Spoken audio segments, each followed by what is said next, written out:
श्रीमद् भागवत साप्ताहिक कथा के विशिष्ट प्रकरण में बकासुर का दार्शनिक चिंतन एवं उसका पूर्व जन्म।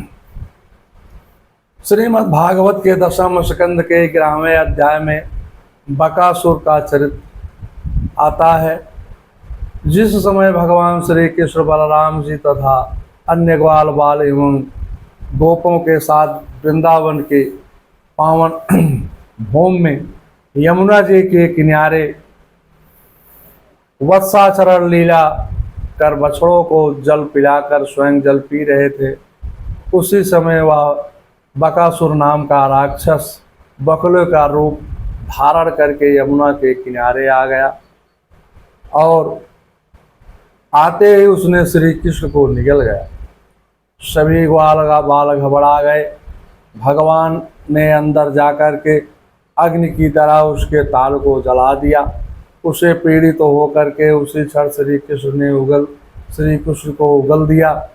चोंच फैला करके उसने पुनः क्रोध में भरकर श्री कृष्ण को मारने दौड़ा। पश्यन्तु बाले सुदाधारम लीलयम मुदाहो वीरावत दिवाकौशाम।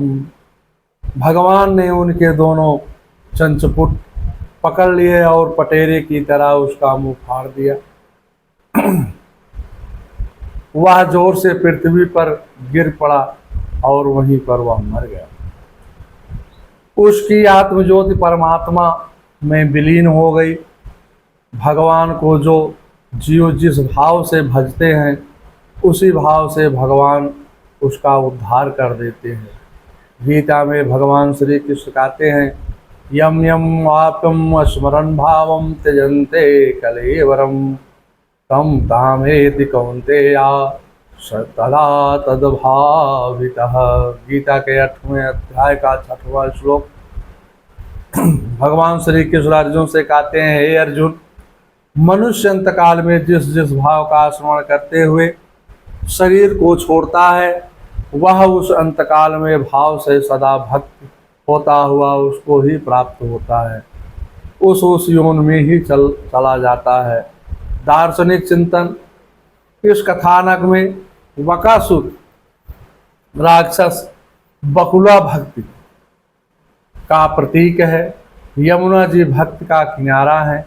भक्ति के किनारे पर जब जीव भक्ति करने बैठता है तब उसकी भक्ति में बाधा उत्पन्न करने के लिए बकासुर पाखंड करने आ जाता है। वह जीव बकुला की तरह भक्ति करने लग जाता है। भक्ति नहीं, भक्ति का नाटक करता है। बकासुर दंभ का प्रतीक है। उसके जीवन में भक्ति के स्थान पर पाखंड आ जाता है। इसलिए भक्ति मार्ग में साधक को बहुत सावधान रहना पड़ता है। भक्त साधक को जीवन भर की परीक्षा देनी पड़ती है। भक्ति में भी अनेक विघ्न बाधाएं उपस्थित हो जाती हैं। जिसका बाहरी चोला सुंदर हो और अंदर करनी मैली हो वही बकासुर है। बकुले की चोंच लोभ और यश का प्रतीक है। लोभ के साथ साथ दंभ पाखंड भी आ जाता है। यमुना भक्ति के किनारे पाखंड आने से बना बनाया खेल सब बिगड़ जाता है। पाखंड आते ही भक्ति का विनाश हो जाता है। भक्त का लोभ सताता है। ज्ञानी को क्रोध सताता है। जीवन में लोभाधिक्त होने से भक्ति का विनाश हो जाता है। भागवत के प्रारंभ में हिरण्याक्ष की कथा आती है। हिरण्याक्ष का अर्थ होता है हिरण माने सोना, अक्ष माने आंख।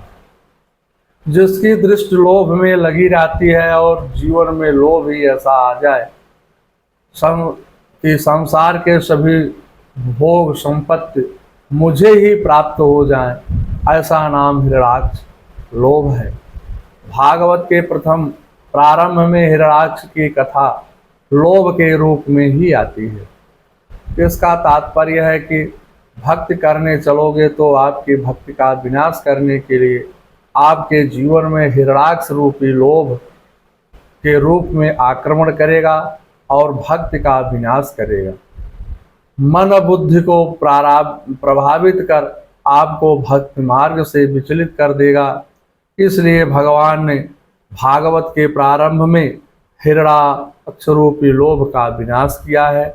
भगवान ने हिरणाक्ष रूपी लोभ को मारने के लिए शूकर संतोषा अवतार धारण कर हिरणाक्ष राक्षस का वध किया। बकासुर रूपी दंभ पाखंड के विनाश के लिए सतत नाम जप करना चाहिए। यही संदेश भगवान श्री कृष्ण गीता में देते हैं। तस्मात् सर्वेषु कालेषु माम अनुस्मरं युद्धस्या मर्यार्पित मनोबुद्धिम आर्यम वैश्यस्य संशयम। गीता के 8वें अध्याय का 7वां श्लोक।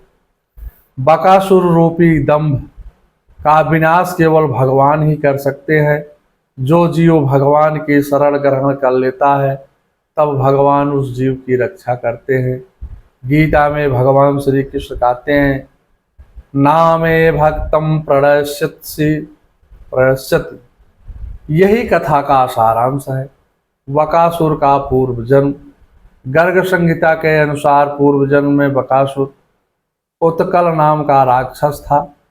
इसके पिता का नाम भृगुग्रीव था। एक बार उसने देवताओं से युद्ध कर उनको युद्ध में हरा करके इंद्र का राज्य छीन लिया।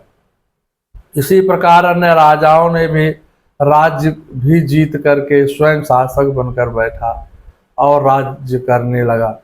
एक बार वह अजल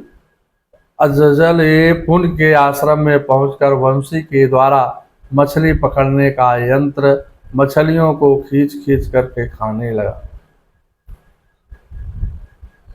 जाजल मुनि ने उसे क्रोध में आकर के मना किया, लेकिन फिर भी वह नहीं माना।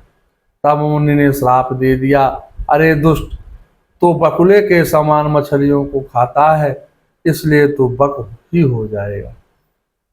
तस्मै शापम ददो सिद्धो जाजालि मुनिम सत्तमा वक्तत्वं विजानिस्त्वं बको भव दुर्मते।